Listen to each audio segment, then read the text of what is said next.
खुदावंद प्रभु यीशु मसीह के नाम में आप सबको जय मसीह की। परमेश्वर का धन्यवाद करते हैं आज के इस दिन के लिए जो हमारे प्रभु ने हम सबको दिया है। विश्वास करता हूं कि आप सभी लोग ठीक हैं।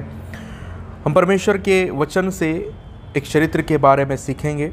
हर सप्ताह हम लोग बाइबल के अलग अलग चरित्रों में से कुछ बातें सीखेंगे, क्योंकि बाइबल का हर एक चरित्र कुछ शिक्षाएं हमें प्रदान करता है। कुछ बातें हैं जो हम उन चरित्रों से सीख सकते हैं और उसे अपने जीवन में लागू कर सकते हैं। लेकिन मैं आपसे कहता हूं कि सर्वोत्तम जो उदाहरण है, सबसे अच्छा जो एग्जाम्पल हमारे सामने है, वो प्रभु यीशु मसीह का है। प्रभु यीशु मसीह ही सबसे अच्छा उदाहरण हमारे सामने है। सब बातों में सब बातें प्रभु यीशु मसीह के अंदर निहित हैं। लेकिन बाइबल में कुछ ऐसे चरित्र है जिन्होंने जो काम किए, जो गलतियां उन्होंने की, जो सेवा उन्होंने की, उससे कुछ शिक्षाएं हमको मिलती है और उन शिक्षाओं से हम लोग कुछ प्रेरणा प्राप्त कर सकते हैं और उसे अपने जीवन में हम लोग लागू कर सकते हैं। उन बातों से सीखकर हम अपने जीवनों में सुधार ला सकते हैं। अपने जीवनों में कई सारी बातों को हम लोग बदल सकते हैं। और आज ऐसे ही बाइबल के एक चरित्र से हम लोग सीखेंगे, जो चरित्र हमको देखने को मिलता है नहम्याह के रूप में। नहम्याह की पुस्तक, हम सभी लोग उस पुस्तक के बारे में जानते हैं और नहम्याह के कार्य के विषय में भी हम लोग बहुत अच्छी तरह से जानते हैं। और मैं विश्वास करता हूं कि आप लोगों ने नहम्याह की पुस्तक को ज़रूर पढ़ा होगा, और अगर नहीं पढ़ा है तो इस वचन को सुनने से पहले आप एक बार नहम्याह की पुस्तक को ज़रूर पढ़िए। तभी आज का ये वचन आप लोगों के समझ में आएगा और नहम्याह के जीवन से आप कुछ बातों को सीख सकोगे। तो बाइबल हमको बताती है नहम्याह के जीवन के विषय में कि नहम्याह एक यहूदी व्यक्ति था जो शूशन नामक राजगढ़ में रहता था, और वो राजा अर्थशस्त्र का पियाऊ था। पियाऊ के रूप में वहाँ पर काम किया करता था। एक बंधुआ वो था, क्योंकि उसे गुलाम बनाकर वहाँ पर ले जाया गया था और राजा ने अपने पास उसको एक पियाऊ के रूप में रखा था ताकि वो उसका पिलाने हारा हो। और वचन में लिखा हुआ है कि वो राजा को दाख मधु दिया करता था। दाख मधु पिलाने का वो काम किया करता था। जब आप नहम्याह के जीवन को अध्ययन करते हैं, नहम्याह के कार्यों के विषय में अध्ययन करते हैं, तो सबसे पहली बात जो नहम्याह के जीवन से हमको सीखना ज़रूरी है, या नहम्याह का जीवन हमको सिखाता है, वो है अपने कार्यों के प्रति ईमानदार रहना। और जैसा कि मैंने आपसे कहा कि नहम्याह राजा अर्थशस्त्र को दाखमधु पिलाया करता था। एक पिलाने हारे के रूप में राजा के सम्मुख वो काम किया करता था, और वहां पर गुलाम भी है और राजा के पियाऊ के रूप में भी वो अपने काम को कर रहा है। कभी आपने ये सोचा कि नहम्याह चाहता तो उस दाखमधु में राजा को जहर मिला के दे सकता था, लेकिन उसने ऐसा कभी नहीं किया। वो चाहता तो कर सकता था, उसके लिए काम कठिन नहीं था, मुश्किल नहीं था।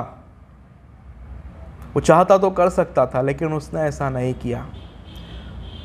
आपको पता है, क्योंकि वो परमेश्वर से डरता था और वो जानता था कि परमेश्वर की दृष्टि मुझ पर है, और इसीलिए वो अपने काम में ईमानदार रहा।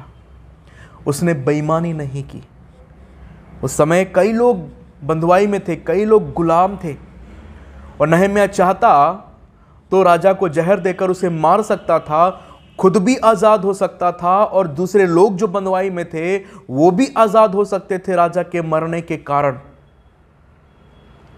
लेकिन नहम्याह ने ऐसा बिल्कुल नहीं किया, क्योंकि वो जानता था कि मैं जिस परमेश्वर की उपासना करता हूँ, जिस परमेश्वर की मैं आराधना करता हूँ, वो परमेश्वर यहोवा मुझे सिखाता है कि मैं अपने हर एक काम में वफादार रहूँ, हर एक काम में ईमानदार रहूँ। और ये ईमानदारी हमको यहाँ पर उसके जीवन से देखने को मिलती है कि वो अपने कार्य के प्रति, अपने उत्तरदायित्वों के प्रति, अपनी जवाबदारियों के प्रति ईमानदार रहा।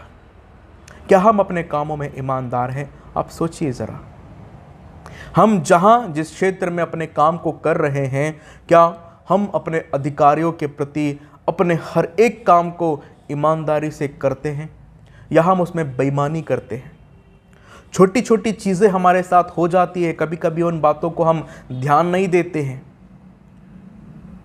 जो भी जिम्मेदारियां हमें हमारे कांधों पर सौंपी गई है हमारे अधिकारियों के द्वारा, हमारा फर्ज बनता है एक मसीही होने के नाते, एक विश्वासी होने के नाते, जीवते परमेश्वर की आराधना करने वाले होने के नाते, ये हमारी रिस्पॉन्सिबिलिटी बनती है कि हम अपने अधिकारियों के अधीन रहें और उनका काम ईमानदारी से करें, वफादारी से करें। हमारे काम में बेईमानी नहीं होना चाहिए, जरा सी भी बेईमानी नहीं होना चाहिए। कई ऐसे लोग होते हैं जिनका मन पैसे को देखकर डोल जाता है और वो सोचते हैं कि जहां मुझे महीना भर काम करके 5,000, 10,000, 20,000 मिलती है, अगर थोड़ा सा गलत करने के कारण या थोड़ा सा गलत करके मुझे अगर 40,000 मिल रहे हैं, मुझे मेरी पगार से 2 गुना 3 गुना ज़्यादा पैसा मिल रहा है, तो फिर थोड़ी सी बेईमानी करने में क्या हर्ज है? कोई हर्ज नहीं है। लेकिन बाइबल का परमेश्वर यहोवा हमको सिखाता है कि हम अपने किसी भी काम में बेईमान ना बने। किसी भी काम में, चाहे वो छोटा हो चाहे बड़ा हो, आप चाहे किसी भी पद पर क्यों ना बैठे हो, आप एक बात हमेशा ध्यान रखें कि भले ही आपका बॉस आपको नहीं देख रहा, लेकिन उसका जो बॉस ऊपर बैठा हुआ है उसकी निगाहें हमेशा आपके ऊपर रहती है। हम लोग अपनी जिंदगी में एक अनुभव को देखें। अगर ये लिखा हुआ होता है कि आप सीसीटीवी कैमरे की निगरानी में हैं, तो हम बड़े डर जाते हैं कि नहीं भाई, कैमरा लगा हुआ है, बॉस देख रहा होगा, कैमरे में सब रिकॉर्ड हो रहा है, बॉस को पता चलेगा तो बुरा होगा, हो सकता है कि मुझे नौकरी से निकाल दे। और सीसीटीवी कैमरा अगर नहीं होता है तो फिर तो बिल्कुल बिंदास है, क्योंकि तब तो ऐसा लगता है ना कोई देख ही नहीं रहा, कुछ भी कर लो, किसी को क्या पता चलेगा। लेकिन आप ध्यान रखें कि वो परमेश्वर, उसकी निगाहें, उसकी दृष्टि हर एक पल हर एक समय आपके ऊपर लगी रहती है और उसकी रिकॉर्डिंग कभी बंद नहीं होती, कभी बंद नहीं होती। वहाँ कभी लाइट नहीं जाती। आपके मुख से निकला हुआ हर एक शब्द, आपके द्वारा किया गया हर एक कार्य वहाँ पर रिकॉर्ड हो रहा है।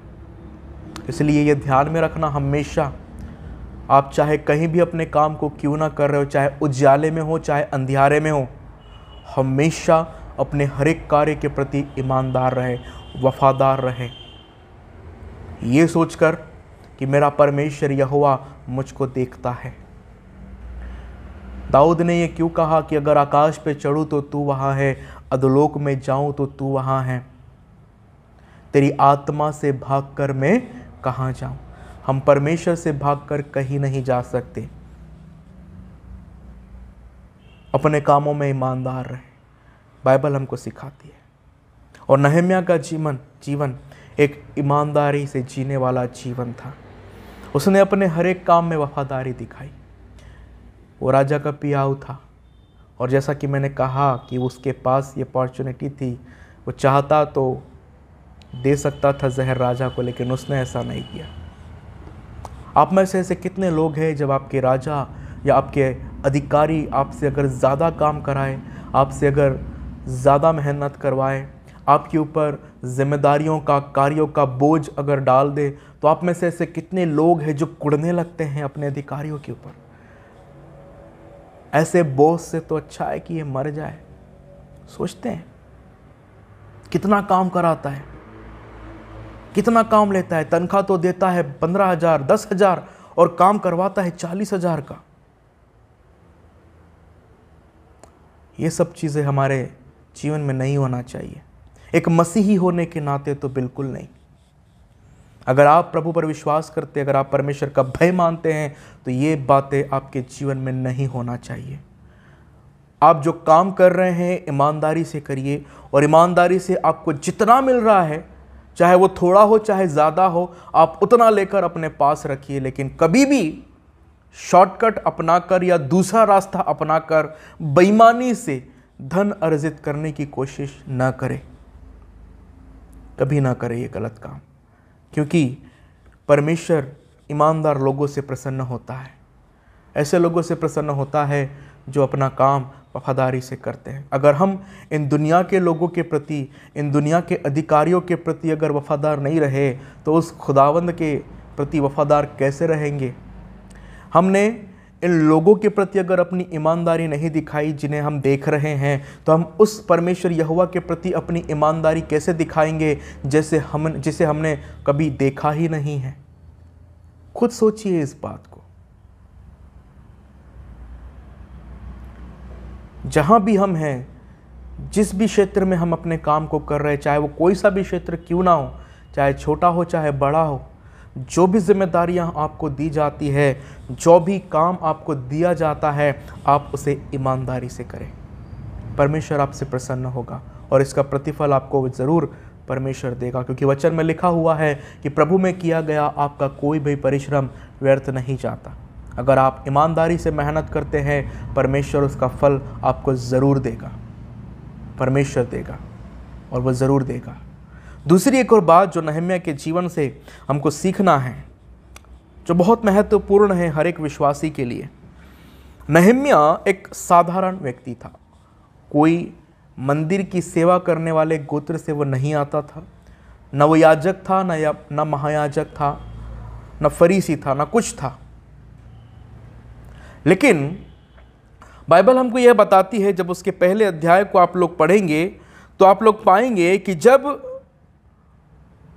उसको यह समाचार मिला कि यरूशलेम की शहरपनाह टूटी हुई है और उसके फाटक जले हुए हैं, तो बाइबल में लिखा हुआ है पहले अध्याय और उसके 4 वचन में कि ये बातें सुनते ही नहम्याह बैठकर रोने लगा और कितने दिन तक विलाप करता रहा।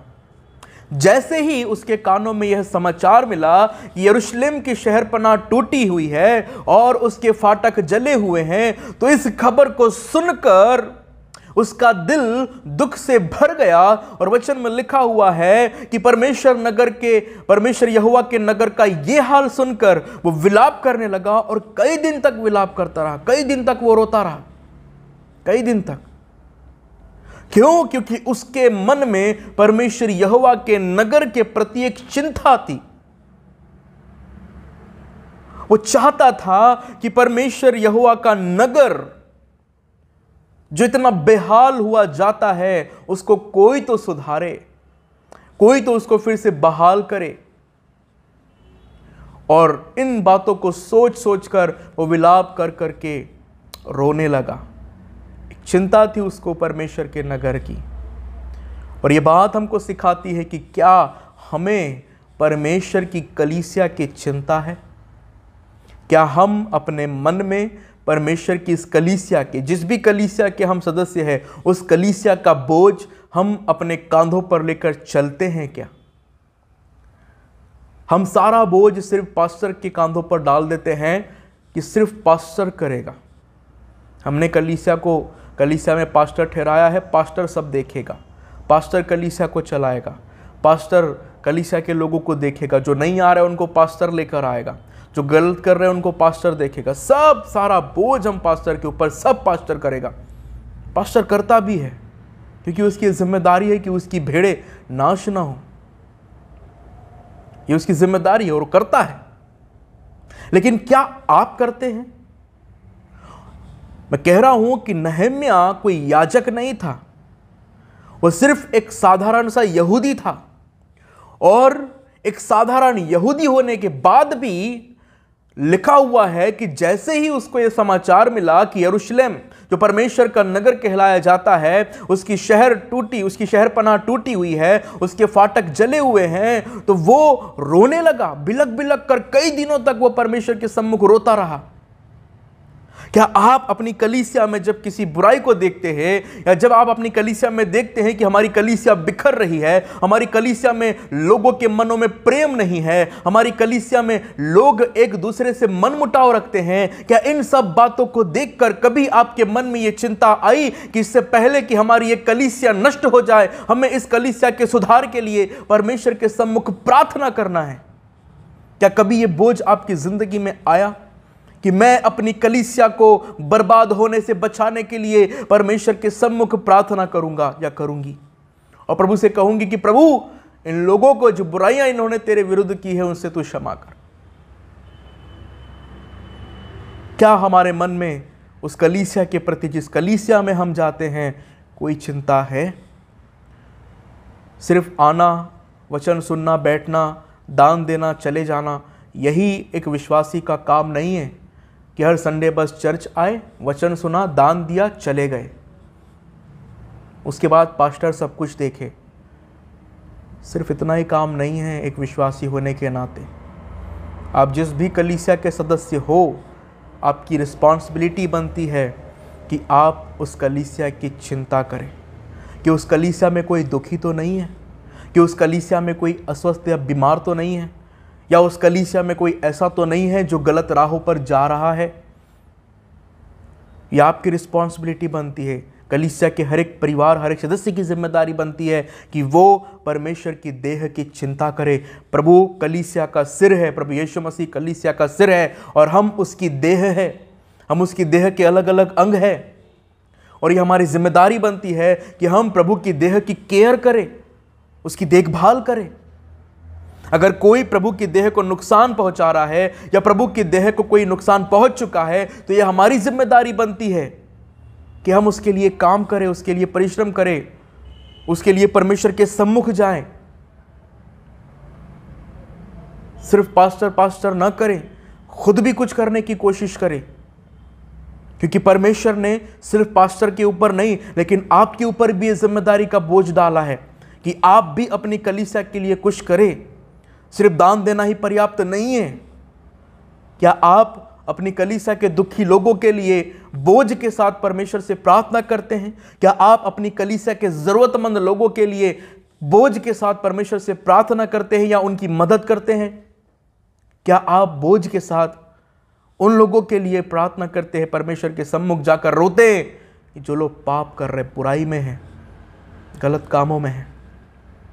आलोचना करना बहुत आसान है किसी की बुराई के लिए जो उसने की है, उसकी निंदा करना, उसको अपमानित करना, उसकी चुगली करना बहुत आसान है, लेकिन उसके बदलने के लिए प्रार्थना करना मुश्किल है। लेकिन ज़रा करके देखो, परिणाम आपको देखने को मिलेगा।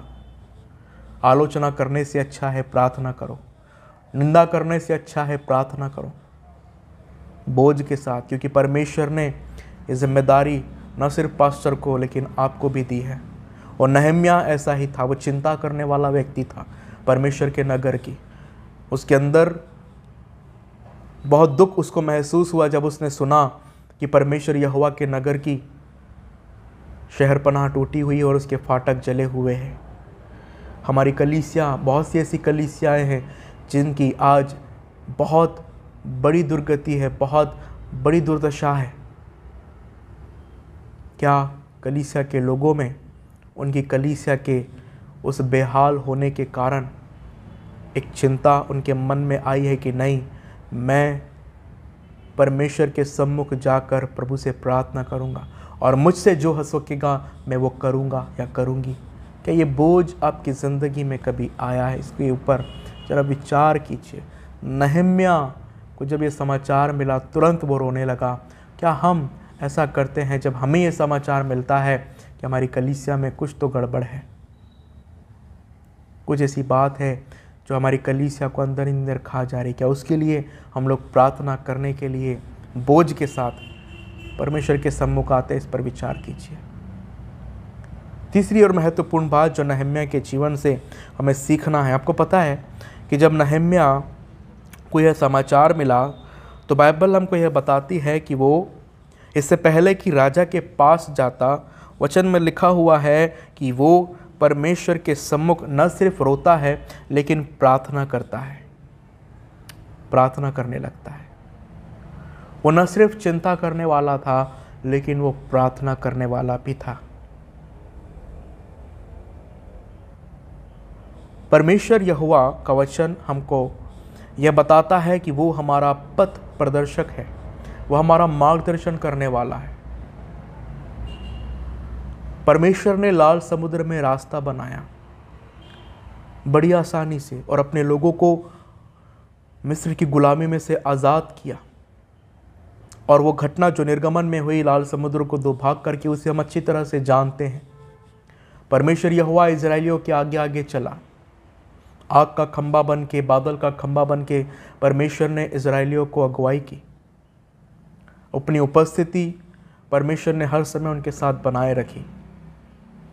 नहम्या इससे पहले कि राजा अर्थशस्त्र से कुछ भी कहता, वचन में लिखा हुआ है कि वो प्रार्थना करता है। वो पहले प्रार्थना करता है। राजा के पास जाने से पहले वो क्या करता है? प्रार्थना करता है। क्या कभी आप किसी अपने काम को कराने के लिए गए हो सरकारी दफ्तर में, और उस काम को कराने से पहले क्या कभी आपने प्रार्थना की है? सोचिए, आपका कोई काम है जो बहुत समय से रुका हुआ है और हो नहीं रहा है। अधिकारी लोग आपको बार बार बुला रहे हैं, बार बार आपके काम को होने से टाल दे रहे हैं। आपको ऐसा लगता है कि नहीं, यह हमारा काम इसलिए नहीं होने दे रहे हैं क्योंकि इनको पैसा चाहिए, इनको घूस चाहिए, और जब तक इनको पैसा नहीं मिलेगा ये हमारा काम नहीं करेंगे।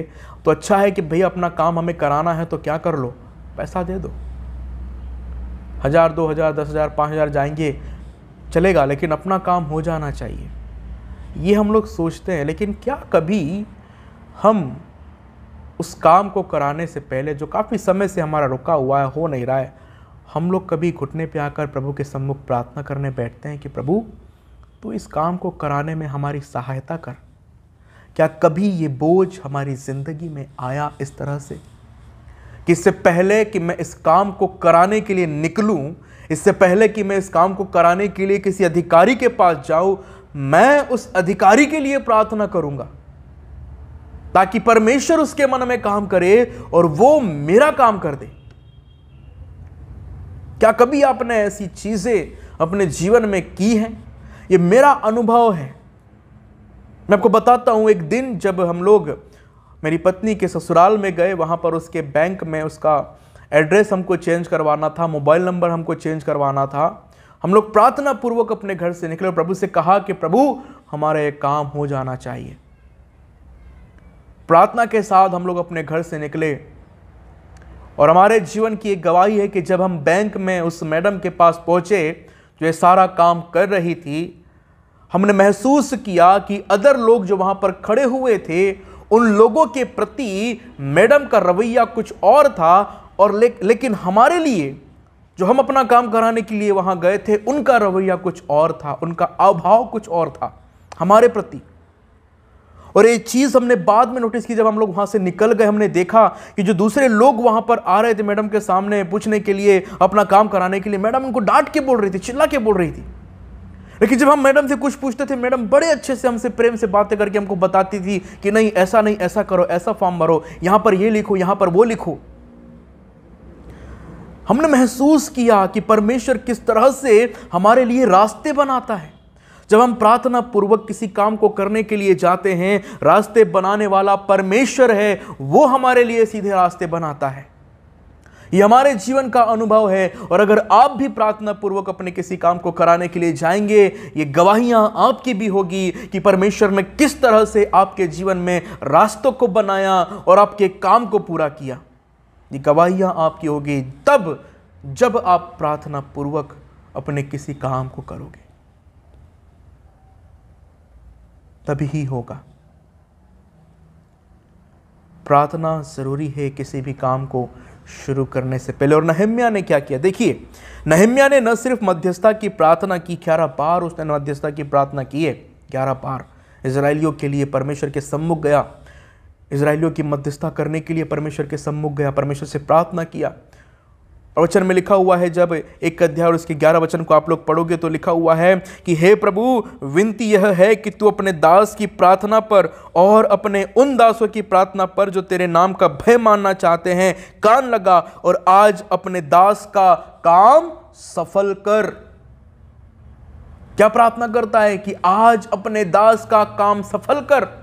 ये प्रार्थना आपकी भी होना चाहिए। इससे पहले कि आप किसी के पास जाएं, आप प्रभु से कहिए कि प्रभु मेरी प्रार्थना पर कान लगा और मेरी प्रार्थना को सुन, और मैं तुझसे विनती करता हूँ, निवेदन करता हूँ कि आज मेरे काम को तू सफल कर बोझ के साथ। कई दिन तक नहम्याह रोता रहा, प्रार्थना करता रहा, और जब वो राजा के सम्मुख जाने वाला था उसने परमेश्वर से प्रार्थना किया और उसको विश्वास था कि मैंने प्रभु से प्रार्थना की, प्रभु काम करेगा, और वैसा ही हुआ। आप लोग देखिए, जब दूसरे अध्याय को आप लोग पढ़ोगे तो आप पाओगे कि जैसे ही नहम्याह राजा के पास पहुंचा तो राजा उसके उदास चेहरे को देखकर समझ गया और उससे पूछता है कि कहीं तू रोगी तो नहीं है, फिर तेरा मुंह ऐसा उतरा हुआ क्यों है? यह तो मन की उदासी है। राजा समझ गया उसके चेहरे के हाव भाव को देखकर, और राजा ने उससे पूछा कि बता तेरी क्या बात है, तेरे मन में ऐसा क्या है जिसकी वजह से तू उदास है? तब लिखा हुआ है, नहम्याह राजा से कहने लगा कि यरूशलेम का क्या हाल है। उसने यरूशलेम की सारी बातें राजा अर्थशस्त्र को बता दी, और राजा ने उस पर कृपा दृष्टि की। क्यों? क्योंकि परमेश्वर का अनुग्रह उस पर था, नहम्याह पर, और नहम्याह प्रार्थना पूर्वक अपने काम को कराता है और परमेश्वर रास्ते बनाता है, और परमेश्वर ने बनाया और नहम्याह का काम आसान किया। उसे ज़्यादा मेहनत नहीं करनी पड़ी, उसने बस अपने दिल का हाल सुनाया और राजा ने कहा जा, और जितना मुझसे हो सकेगा मैं तेरे लिए करूँगा, राजा ये भी कहता है। और उसके बाद हम लोग देखते हैं जब नहम्याह यरूशलेम पहुंचा तो वहाँ पर 52 दिनों में वो दीवार बनकर तैयार हो गई और उसके फाटक 52 दिनों में सुधारे जा चुके। सिर्फ 52 दिन में। ये परमेश्वर का काम है।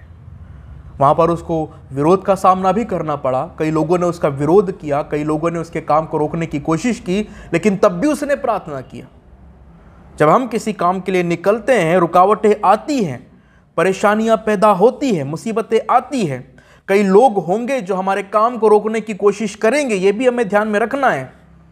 लेकिन जब हम प्रार्थना में रहते हैं, प्रार्थना करते रहते हैं, हमारे काम को सफल बनाने वाला हमारा परमेश्वर है। विरोध हुआ, लेकिन उस बीच में भी नहम्याह प्रार्थना करता है, और वचन में लिखा हुआ है, हम देखते हैं कि 52 दिनों के भीतर वो दीवार बनकर तैयार हो गई, फाटक सुधर गए, सिर्फ 52 दिनों में। और ये परिणाम था सिर्फ प्रार्थनाओं का। प्रार्थना मार्ग बनाती है, प्रार्थना रास्ते खोलती है, और आप अपने जीवन में इस चीज़ को अनुभव करोगे जब आप भी ऐसा करोगे।